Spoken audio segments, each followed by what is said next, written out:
So the reason why I came to this particular story is that I've always had an interest in American history.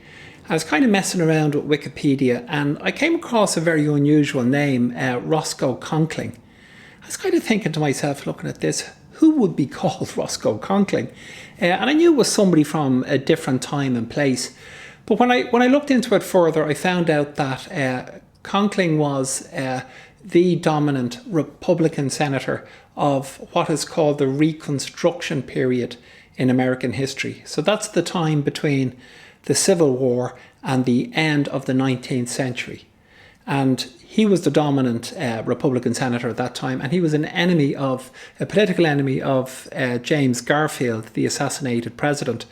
So the more I looked into this, the more the story unraveled and the more interested in the characters I became.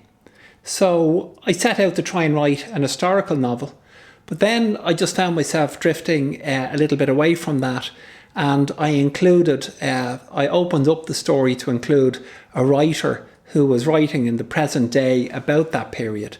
And I thought it was a more interesting slant on it, and I was able to bring things in that I couldn't have brought in an historical novel, like the writer's midlife crisis and his kind of mental difficulties, which mirror the mental difficulties the assassin was having, the guy that shot Garfield was having.